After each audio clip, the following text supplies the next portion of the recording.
Well, welcome into Bayou Roar on this episode. We will be talking about LSU baseball sweeping through opening weekend, including a win over Kent State on Monday. And then we'll also, if we got some time, talk about Jake Olsen returning as the safeties coach for the football team. But we got to start with baseball because this was opening weekend, and LSU had a weird, like extended opening weekend with that extra Monday night game against Kent State. And I'll certainly talk about how weird I think that scheduling is, considering you also have to play Nichols on Wednesday, and that's going to be crazy. But with that being said, you sweep through Milwaukee, you beat Kent State, and you're already off to a very, very hot 4-0 start. And look, I think as you look back across opening weekend, yes, there was some really, really good stuff that you saw, some things that you are excited about. But there's also some stuff that makes you kind of pause and take a step back and go, ooh, yeah, there's some things that need to be worked on from opening weekend if this team seriously wants to compete and go back to Omaha and chase after a ninth national championship. But overall, I thought there was a lot of good. And I know when you think about opening weekend for most teams, you're seeing them play against teams that most of you probably think, well, they should easily sweep that team. They should easily beat them in all of these games and be undefeated. And look, by all means, that should be true, right? Yes, LSU should be able to sweep Milwaukee. That should be no problem at all. But what you saw across opening weekend with other programs is some of them did drop some games. Alabama dropped a game against Washington State.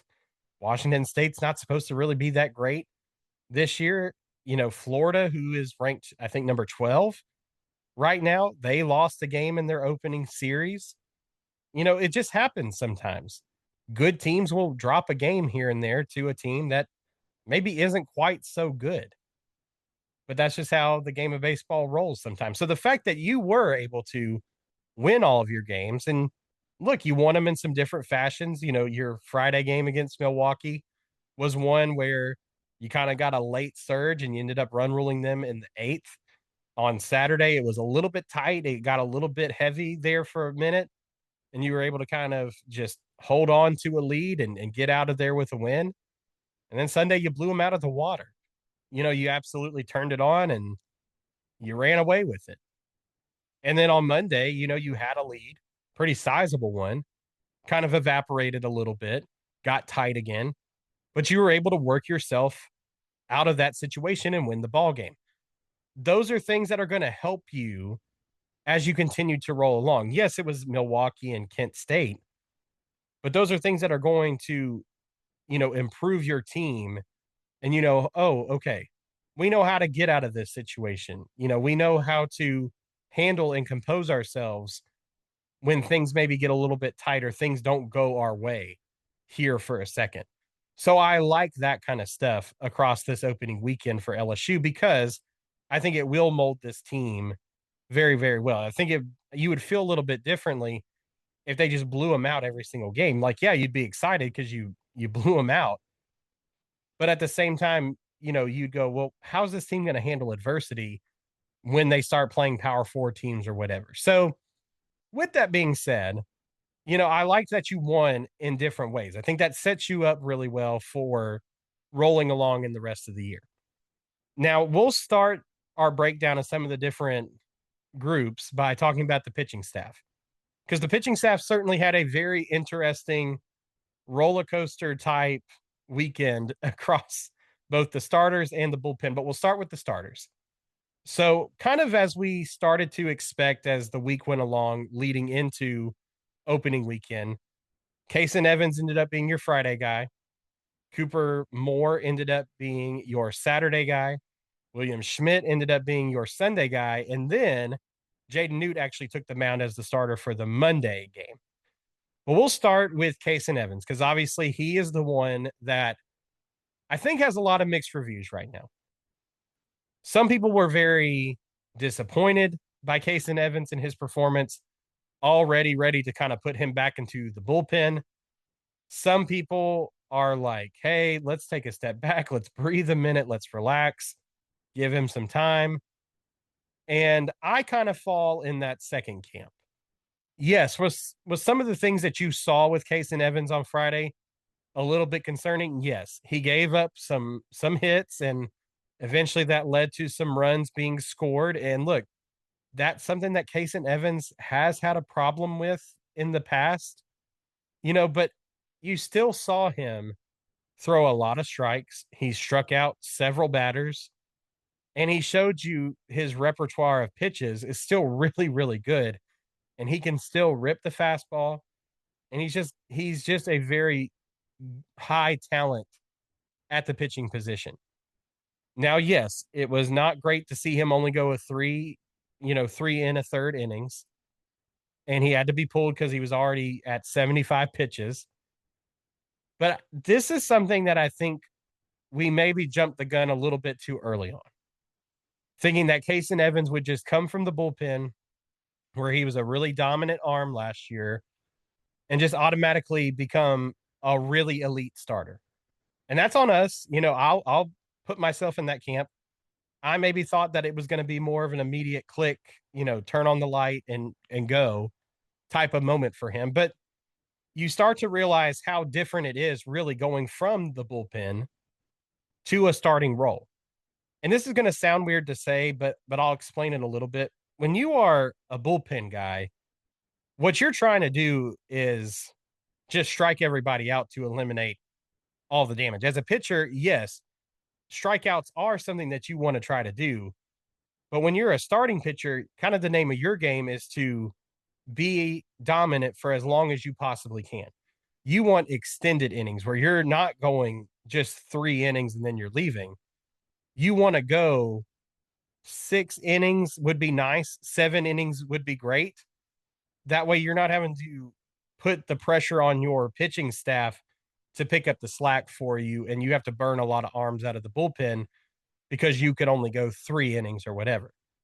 And for Kason Evans, what he's basically got to do is learn how to extend his outings. I think he tried to work so hard on striking everybody out because that was what he was used to, that he was just getting that pitch count up and up and up and up and up. When really he's got to try to learn how to make guys get a pop up. He's got to learn how to force guys into making soft contact where you can get a play in the infield. I love when Ben McDonald is on the broadcast for LSU because I feel like he gives such great insight. And of course, he's a former LSU guy. So it's always nice to have him on as well. But I loved him talking about how, you know, he loved striking out guys. That was definitely something that he loved to do. But he also loved the innings where maybe it was a one pitch and then somebody popped it up and it was a catch in the outfield, or it was a two pitch and then it rolled to third and they got it out there. That's the type of stuff that keeps you in the games longer because you're not having to go to full counts or extended at bats or whatever it may be. And so that's what Kason Evans has got to improve on. I think he is still a very, very elite talent. And I think he still is a guy that you have to have basically step up in a starting role, whether it is the Friday guy or maybe it is they move him to the Saturday role and move Cooper Moore up. I don't know. But basically, where I land is Kason Evans is going to have to be one of your two starters because honestly, I don't see anybody else that can be. And that may be a little bit scary for some of you to hear that, but that's the truth. Kason Evans has got to be one of your two starting guys because I just don't really know who else you turn to. And we'll talk about some of the guys who had really nice outings, and yeah, maybe they could. But I'm just saying, Kason Evans has got some special stuff, and he's got to be one of those two roles for you. But I think Kason Evans will be fine at the end of the day. He's just got some developing to do. But of course, the best outing probably of your starting pitchers across the weekend was Cooper Moore. Cooper Moore, we knew coming over from Kansas would be a solid starter because he was a solid starter at Kansas. And you saw him just put on a show. Definitely the most dominant performance we saw from any of LSU's pitchers. And again, the incredible thing is he does that without throwing a 97, 98 mile per hour fastball. It's a lot of off speed. It's a lot of breaking balls. It's a lot of stuff that just makes you work. And he also, impressively enough, just gets the ball all over the strike zone and really just makes you guess all the time of where he's going with it. And I really liked what I saw from Cooper Moore. Now, again, is he going to be the guy that moves into the Friday night role? I don't know. But what I do know is this: he solidified himself this weekend as a guy that's got to stay in your starting rotation as either the one or the two. He's got to be the first option or he's got to be the second option. Whatever you want to do as your starting order, he's got to be in there because he showed some really awesome stuff this past weekend. And look, I know it's going to be interesting to see how that adjusts when you get to SEC batting, where the batters are obviously a little bit better. Maybe they take advantage of some of the, of the fact that some of his stuff is not going 97, 98. It's a little bit more reasonable. But I don't know. I feel like Cooper Moore's just got really good command and he really just knows how to operate, again, that strike zone really, really well. And I feel like Cooper Moore will be just fine, even in SEC play. Now, that could change. This weekend you are going to play in a tournament against Power Four teams. And yes, they're not SEC teams, but they're Power Four teams. And we'll see kind of how Cooper Moore in his outings, kind of how that goes for him. But I think all in all, you feel pretty good about where you stand with Cooper Moore. And I want to say this before I move on to William Schmidt. Thinking about Kason Evans and Cooper Moore, last year when you had Cade Anderson as your Friday guy, Anthony Ianson as your Saturday guy, heading into that weekend, Cade Anderson was awesome. He was lights out. He did a really, really solid job for you on that Friday. But I think people forget Anthony Ianson was good, but he had some things that he had to work on. I won't lie. I'll be completely honest. I didn't know if Anthony Ianson was going to end up being your dude, in the starting rotation based on his first few starts. There was just some things there that I was like, he's got some good stuff, some good pitches, but I just wasn't sure if he would solidify himself as, you know, just your second starter. I honestly thought Chase Shores maybe would end up being a little bit better because he just had a cannon where he got unloaded at 99. He had some other stuff in there that you liked. But ultimately, Anthony Ianson proved me wrong and he worked his way up. He got into a little bit of a rhythm. And once he caught fire, he caught fire and he was dominant. I don't have to relay that to y'all. Y'all know Anderson and Ianson became probably the best 1-2 pitching duo, maybe in college baseball history, potentially, especially at LSU. I don't think I don't know if we'll ever see a 1-2 punch quite like that again. But while Cooper Moore looked really good and Kason Evans maybe kind of struggled a little bit and maybe made you sit back and go, I don't know. Again, give this some time because, Kason Evans could eventually lock in and be very, very good for you. He's just got to get some starting weekends under his belt. And look, again, this weekend's going to be a big, big test for him in that. But maybe after a couple of reps, some more outings, some work with Nate Yeski and Jay Johnson, looking back on this first start, maybe he eventually locks in. And like Ianson, he kind of, once he catches fire, you never look back with him. So, yes, I know Cooper Moore looked dominant and Evans maybe gave you some reason to pause, but I think we've seen that play before. And I think it can easily turn itself around again this year. So don't give up on Kason Evans and Cooper Moore as your 1-2 combo, because I definitely think that has got a lot of potential to work. It's just got to come together. Now, where I'm not so sure of from the 3-game series against Milwaukee is William Schmidt. William Schmidt is the one that I think I'm the most torn on out of all 3 starters. William Schmidt has got a lot of talent. You saw that on display. Golly, that guy can absolutely rip a fastball.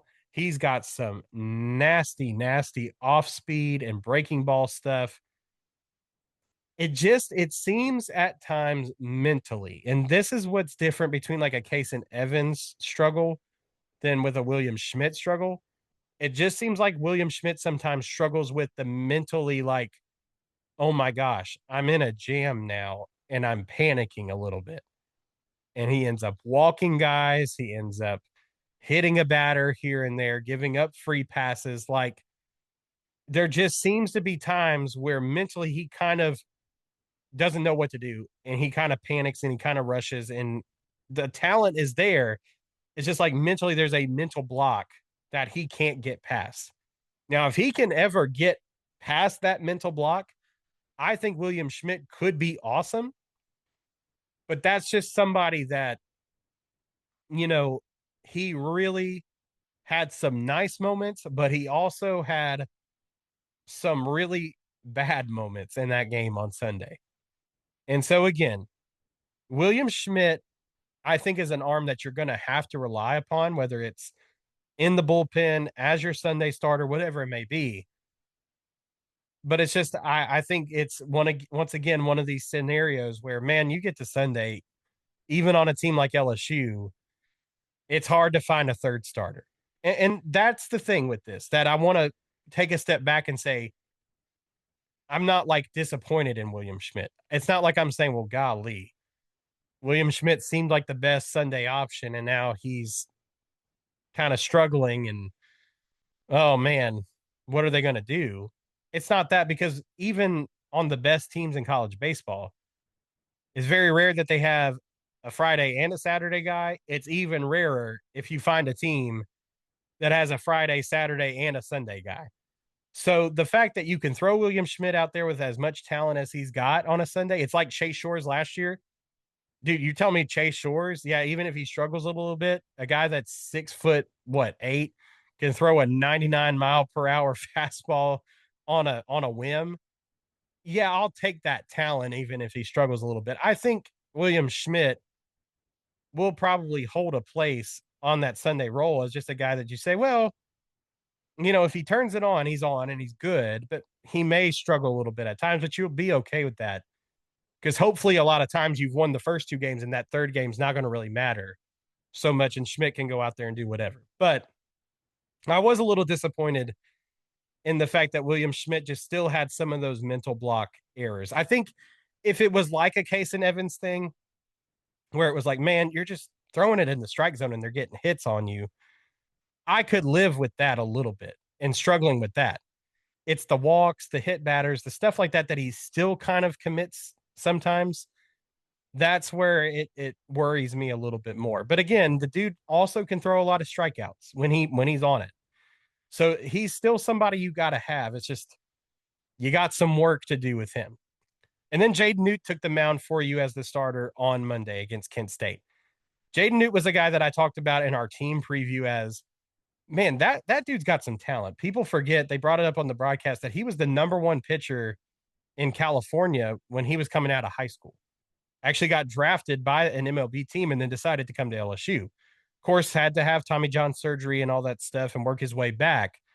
But there were times last year where Newt really had some nice performances for you. And he's a guy that can get up to that 97-mile-per-hour fastball from time to time. I don't know if we really saw that Monday from my recollection, but I'll say this. Jaden Newt, when he is on, he is absolutely on, and he is an absolute weapon for you. And I think there was some times where you saw, man, he kind of got into some tight spots, but it was like once that kind of happened, like click something in his brain, and then he would just like rip through some of the lineup and just absolutely show you what he was made of. But the problem was, is again, you still had some walks, you still had some stuff that played out that wasn't great. And then, you give up the 3-run homer, but I'll say this. Looking back on that, I watched a highlight on Twitter where somebody kind of mentioned it as well, where it was like Newt didn't necessarily throw a bad pitch on that. It was more so dude just went and made a play on the ball. Like that batter literally kind of went down into the box and just kind of dug his way up and got it over the fence. I mean, you tip your cap to the batter more so in that instance because Newt threw a good pitch, threw it in a good spot, and it just resulted in a big hit for that guy. And I think actually on that Kent State team, the guy who hit that home run was their Golden Spikes candidate, which the Golden Spikes is like one of, if not the highest honor you can win as a college baseball player. So, like, the fact that you have a Golden Spikes contender on Kent State shows you how good of a player that guy is. And he was the one who hit the homer and just went down and made a play on it. You just tip your cap to that. I thought Jaden Newt, though, had a really solid outing. And again, I don't think Jaden Newt will overtake anybody from this past weekend, even William Schmidt. I don't think Newt will like overtake his spot as a Sunday guy because I think Newt will hold a really good value for you as like a midweek starter. Like if Kent State was on a normal midweek game night, like a Tuesday night or something like that, Newt, I think, will hold that role for you as a solid guy who can be that midweek guy for you and kind of and be a weapon out of the bullpen when you need him to be. But I really like what you saw from Jade Newt. Still some stuff to clean up, yes. But overall, I thought it was a very, very solid performance. Now, as for the bullpen, this is where things got a little bit up and down for you. You had some really good performances from guys like Cooper Williams. You had a really great performance or two from Devin Sheeran. You had a phenomenal couple of outings from Gavin Guidry, but you also had some outings from guys that were not so great. Santiago Garcia is a name that comes to mind. Ethan Plog kind of had some up and down moments. So it was a very roller coaster type weekend for LSU's bullpen. But I'll say this, there is a lot of talent in this bullpen, and that's what everybody's been talking about is how deep and how talented this bullpen is. I just think they're going to have to really, you know, narrow down, I think, a little bit quickly who can be dependable and who can't be.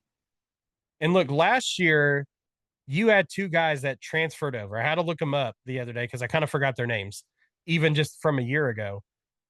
But think about Connor Ware and Connor Benj, who both came onto the team last year. Connor Benj is still here. Connor Ware is not. Connor Ware was a guy that they were like, hey, this dude could either be a dude that plays a huge role in this bullpen or even be a midweek starter for you consistently because of how good he is. And he definitely had some nice performances. But there were some other times where you really saw Connor Ware not live up to that kind of hype that he brought in. And Connor Benj, also in a very similar note, came over from DBU as a guy that a lot of people really liked. He had a couple of nice performances early in the season, but then as the year went along, he really struggled. And eventually he kind of lost the trust of the coaching staff, and you didn't really see him a whole lot after a certain point in the year.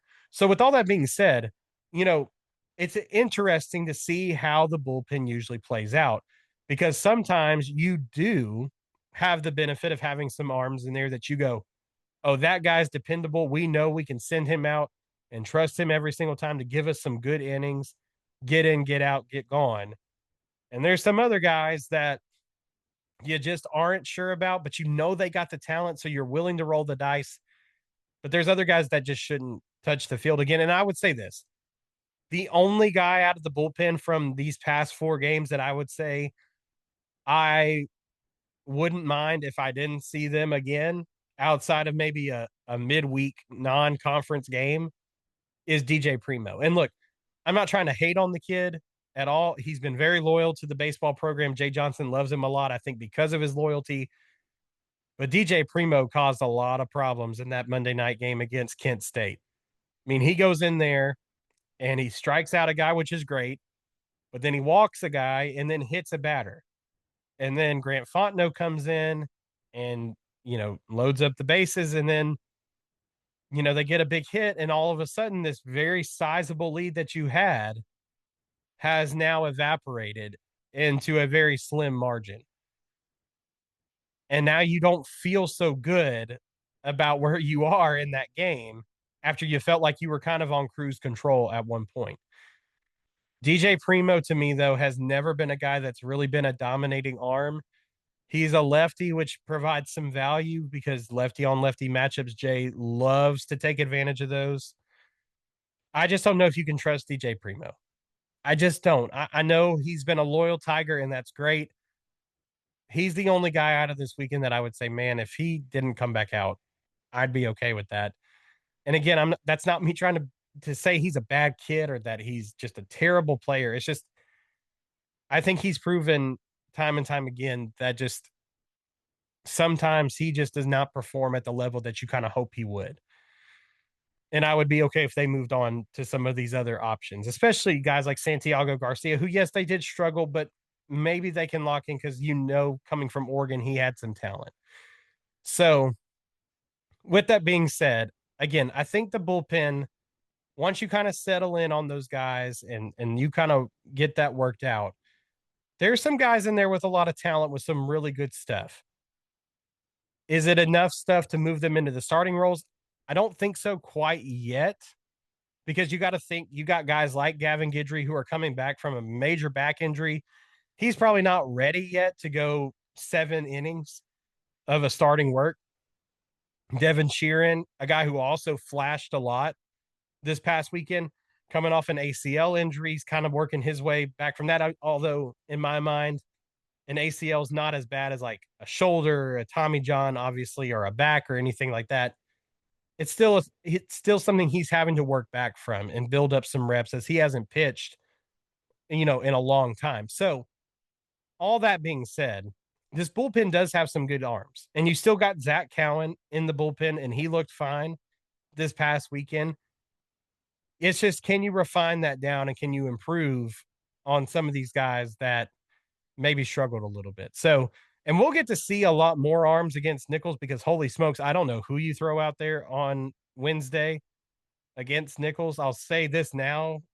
I don't really love how this schedule has fallen where you're having to play 8 games in like 10 days or something like that.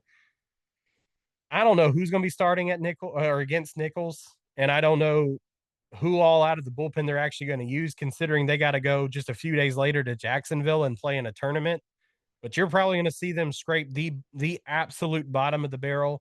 Probably a lot of freshmen, probably a lot of these guys that you didn't actually see across the weekend. And you're just going to hope that they can get you through it because, you want to save all of your best arms for a few days from then where you go to Jacksonville and play against some Power Four teams. So, with all of that, pitching staff, I felt like had a nice weekend, but still some stuff to work on. If I was giving them a letter grade, probably a B, just a solid, well rounded B. You saw some good stuff there, but yeah, you still need to refine a little bit. Now, as for the players in the field, oh man, you talk about some awesome performances. Look, that outfield, just like we said, on our kind of our team preview, that is the strength of your team. And it doesn't take a genius to figure that out. I'm not trying to say like, oh, I told you, that this was going to be the best unit. Like, I'm not trying to point that out. It's just, that's something that I think is needed to be highlighted that Jake Brown, Derek Curiel, and Chris Stanfield are a phenomenal outfield. And that's going to be probably one of the biggest strengths of your team all season. And I know Stanfield got banged up a little bit. His hand is injured right now.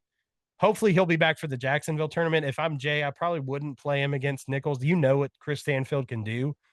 Let him rest up, let the swelling go down, get ready for Jacksonville. But that outfield was awesome defensively. But what I really liked actually was the infield play. And you saw a lot of different combinations. That was interesting to see play out across the weekend because really the only position that really looked like Jay played the position battle with across the weekend was second base. You had Braden Simpson play second base on opening day. Then it went to Seth Dardar. And then, you did have a slight changeup on the Sunday game where John Pearson played third and they had Caraway play second for a little while. But Caraway started at third the whole rest of the weekend. I think he's got that locked down. And then Seth Dardar actually played second base on Monday, too. So I think coming out of that weekend, you did kind of solidify what your infield was. You definitely are playing Caraway at third. Some people thought first base might be an open position battle. Zach York started there all weekend, and I thought he did fine. So, I think that's pretty much held down. But yeah, second base, I think you got your winner. Seth Dardar. I think Dardar had one heck of an opening weekend for you. And honestly, if I'm Jay Johnson, I don't know why I take him out of the lineup. I just don't. I don't see why you take him out of the lineup at second base at this point, unless it's a late game situation where you want a very talented defensive glove. And you saw that against Kent State. They put in Jack Ruckert, the freshman, at the end because they really think he's got a phenomenal defensive glove, and that's fine and dandy. But I think when it comes to your starting unit, you need to lean on Seth Dardar. I was surprised that Tanner Reeves didn't really compete more for the second base spot at all. I mean, he played, I think, a little bit at third, maybe. And I don't know. I know he played left field with Stanfield injured, which was interesting. I never really heard of him as an option there. But yeah, I mean, Seth Dardar, man. I mean, he just had a great weekend, I felt like. And it wasn't just defensively, it was offensively. And we can switch to that note now, too. These guys showed that they have some really good offensive ability across this lineup. And it wasn't just power, which you had plenty of that. Seth Dardar hit a couple of long bombs. Zach York, Big Papa himself, hit a couple of nukes out into the outfield, man, and went over the fence. Jake Brown, holy smokes, put on a show for you with a grand slam to as like a cherry on top of the Sunday, but 2 home runs on Monday against Kent State, 2 home runs on Sunday, including that grand slam. Just a phenomenal weekend for Jake Brown, which really does show you Jake Brown is an MLB level player in this lineup, and that's why he doesn't need to lead the field ever. This dude is something else. And look, I'm not going to fight Jay for what he did last year with the Josh Pearson rotation thing. That's fine, whatever. But there's no doubt that Jake Brown's got to be in your lineup every day at right field because that dude is a monster, both defensively and offensively. And he showed that this weekend. And then, of course, you had Mason Braun hit a home run, which was really cool to see. You showed that you had some really good ability. You saw guys do bunts and played the bunt game very smartly. You saw them be aggressive on the base pass. Offensively, it was a very nice weekend for LSU because you saw a little bit of a mix of everything. And again, even in games where maybe you struggled a little bit offensively, like game 2, where it was a tighter game against Milwaukee, you were still able to put up enough runs and kind of keep it just out of reach enough to win the game. And that's something you're going to have to do, especially in SEC play from time to time. You're going to have to learn how to just get enough points up on the board to secure yourself a win. So, I liked that it came in a variety of ways. Kade Aaron Beatty had some nice hits across the weekend. Omar Cerna, the freshman, had the hardest hit across the weekend with he had one that came off the bat at 118. Lots of hitting talent on this team. Lots of hitting talent on this team. And that was on full display this past weekend. But overall, felt like the offense was great. I know Derek Curiel for most of the opening weekend struggled. And that's probably something a lot of people are going to talk about is his struggles offensively. Look, here's the thing. We have seen him bat phenomenally well in the past. I'm sure once he gets going, he'll be a-okay. Maybe that's me pumping sunshine a little bit. But for me, it's hard to imagine him doing that well as a freshman and not being good his sophomore year. You know what I'm saying? Like, I feel like seeing him play so well as a freshman, I can't imagine him getting worse. Like, I can only see him doing about the same or getting better. And I think we got to remember he's added on some weight, gotten a little bit stronger. I'm sure it's a little bit different, playing with a little bit more muscle on you now. Maybe you're swinging a little bit harder, things like that. But I think that will all come in time. And he still had some really nice moments. He still had some very nice hitting moments for you across the weekend. It just wasn't as automatic as it was last year. It felt like, man, every time he went up to bat, he was either taking a walk or hitting one in the right spot in the field to get some bases or to clear them out, get some RBIs. It'll come. And I think he'll do great. He did great defensively this weekend, too. So, with all that being said, I like where LSU's offense is at because it's not just all power and it's not just all death by a thousand paper cuts type of thing. They showed a lot of balance across the weekend offensively, and I think that's going to translate well again as you go throughout the rest of the season. And we're not going to do this every weekend because I think it would just get a little bit ridiculous. But for opening weekend, I think as we look back, it's important to highlight the performances that were really good and ones and some guys that maybe we're excited about as the year rolls along. And so I've got two returners and two new guys that I want to share that I thought had the best performances of the weekend. From the returners, I think obviously you think about Gavin Guidry. Gavin Guidry absolutely dominated in his outings the last two times you saw him. And man, that was really cool to see, especially after missing all of last year. You know what this guy brings to the table when he's healthy. And he went out there and put in some major, major work and saved your behind against Kent State on Monday. And I know Kent State is one of those teams that you probably roll your eyes at, but look, Kent State as a team actually bats really, really well. They were known coming into this game as a really well hitting team. And so Gavin Guidry pretty much put them to bed once he came in and was absolute nails. That was awesome to see because that's a guy you know you can turn to when you're in a pinch and he can get you out of some jams. And this was a conversation that I think a lot of people had last year because there were some times where you would go, why are we not starting Kason Evans? Why are we not starting Zach Cowan if we can't find like a third starter for a Sunday? Well, the reason why you don't do that is because you need guys like that coming out of the bullpen to hold things down when those guys leave the game, when your aces leave the game. And not only that, when you have like a William Schmidt who struggles on Sunday, you need to know you've got reliable guys coming out of the pen that can kind of clean up maybe some of the mess or just carry you to the finish line. And that's why I hesitate to say put Gavin Guidry to a starting role or replace this guy with that guy or whatever, because you need the Gavin Guidrys of the world to come out of the bullpen for you and be those really solid arms. It's nice to have great starters. It is. But they're not going to get you 9 innings. It's very I don't know if you're ever going to see a pitcher just give you a complete game at the college level. But it's going to be something where somebody's got to get you to the finish line. And that's why I like saving Guidry and Cowan in the bullpen because you know you can trust those guys. And Gavin Guidry absolutely proved that across opening weekend with the performances he gave. And then Jake Brown, of course. I mean, Jake Brown just maybe had the performance of anyone across the weekend as a superstar, man. Just launching homers, great team guy, great leader. Had himself one heck of a weekend. He's going to be fantastic all year. Love what Jake Brown did. As for the newbies, I loved Seth Dardar. He might be a guy that quickly becomes one of my favorites. Zach York was awesome. Don't get me wrong. Zach York was a guy that, definitely showed he's got some of that power and some of the things he proved out there on the field. Like he is nimble. He can take walks. He's not just all power hitting. And that was all great.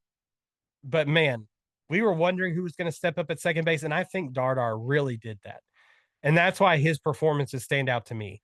And not just because of the play that he gave, it's just the fact that he loves LSU, a Mandeville, Louisiana kid who they brought it up on.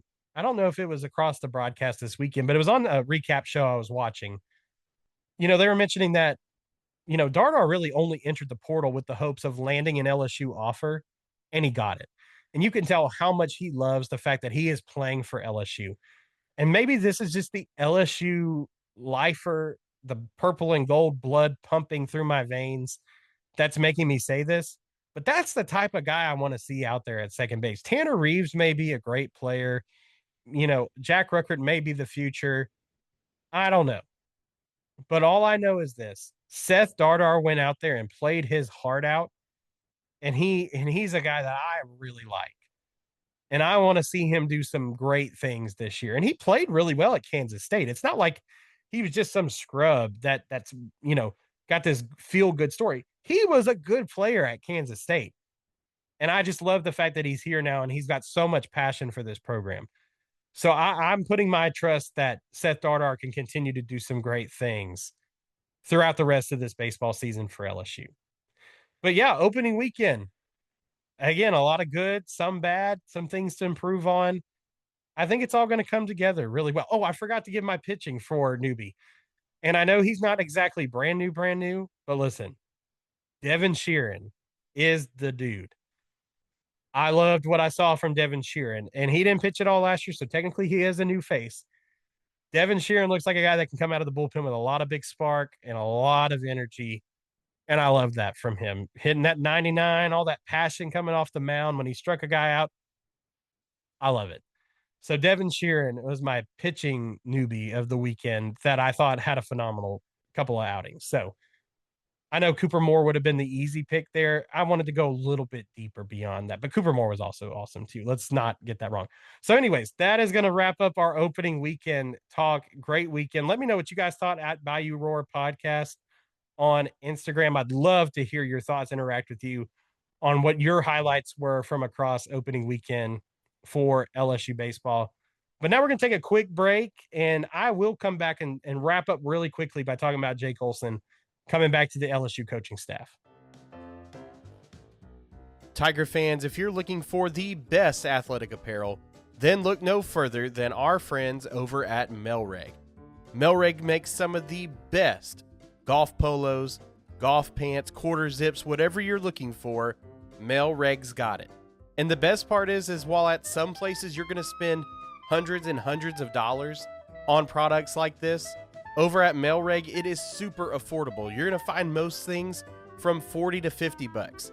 It is an absolute steal, and the best part is, if you use our code BAYOUROAR at checkout, that's BAYOUROAR at checkout, you're going to save 15% off your order.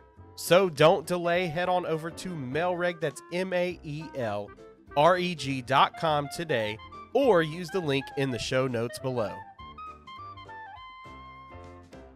So as we wrap up this one, I wanted to talk about just really quickly here a storyline that emerged across the weekend, but with baseball going on, it almost seemed to be swept under the carpet. There was a report that came out that the Washington Commanders were pursuing Jake Olsen, the safeties coach at LSU, for a position on their coaching staff. And it was never announced as like a done deal or anything. So it wasn't like bad reporting or, this gotcha journalism, that we've talked about before, like with like the Athletic and stuff with the CSC investigation. It wasn't anything like that. It just said things were trending towards Jake Olsen potentially joining the Washington Commanders staff. And then it got announced, I believe Monday night, that Jake Olsen was going to be staying with LSU as their safeties coach. And I know as like a safeties coach, you kind of think to yourself, all right, is that really a huge deal? Because, that seems weird to split safeties and corners and all that stuff. Yeah, to a certain extent, I think they could have been fine without Jake Olsen. Not to say Jake Olsen's a bad coach or anything like that. That's not what I'm saying. It's just you have Corey Raymond, who's one of the best defensive back coaches in the country. I think he could have taken both of those groups and coached them up very, very well. I think it's just been nice to have a guy that focuses on that safety position, especially with the star position potentially going to be using a safety this year, whether that's Deshaun Spears or Ty Benefield, whoever it is that fills in for that star role. It's more than likely going to be one of the safeties this year. It would have been nice to have Jake Olsen working with them on like, hey, here's how you can be effective in this role and all that stuff. But I think Corey Raymond could have done it. But I think more than anything, it's just nice to have the continuity on your defensive staff for another year. Because let's be completely honest. At some point, Blake Baker will probably end up leaving for an opportunity to be a head coach somewhere. We already saw his name got floated out for Tulane last year. Tulane was very, very serious about him. And he ended up staying, but he almost nearly left. And I'm sure with a lot of these guys on this LSU coaching staff, especially if they have a really good year next year, you're going to see some guys potentially be poached from this staff. And that just happens in college football. They leave for better opportunities or whatever it may be. And so at the end of the day, Jake Olsen, if he had left, fine. You got a good opportunity to go to the NFL. That's something you really wanted to do. Yeah, go take it. But I think it is a good thing that he is back because you bring back that staff continuity. I think Deshaun Spears, to Marcus Cooley, AJ Halsey. Yes, you got a major talent upgrade last year for sure, but you saw them play very, very well. And honestly, the leap that Deshaun Spears made from his true freshman season, where he showed you some flashes of some good stuff, but he struggled a little bit here and there. I mean, he jumped off the page this past season in that year one to year two jump, making some big time plays, including a pick six against Florida that basically won you that game because you had no other source of points in that contest. So, with that being said, I think Olsen is doing a good job. I think Deshaun Spears is a great example of that year one to year two jump that he made. So I think Olsen is a good coach, and I'm glad that he's back. And I think it's a good thing that he's back. I know it might be easy to say, well, that's he's just the safeties coach. But again, I think continuity plays a huge role in football a lot of times with the staff in the success that the team has on the field. And I think when you have a good coach like Jake Olsen, it makes a big difference too. So I'm glad that he ended up coming back. But that's where we're going to end this one. Thank you guys so much for following along. Hey, if you would, please make sure to like, share, subscribe wherever you get your podcast from. Also, if you're watching on YouTube, make sure to hit that subscribe button because we'll be talking about LSU baseball all throughout the season. And we'll recap every series. We'll talk about it, and it'll be a lot of fun. I love baseball season. It is a blast, and so excited to continue to roll through the rest of this year with this team and see where they end up.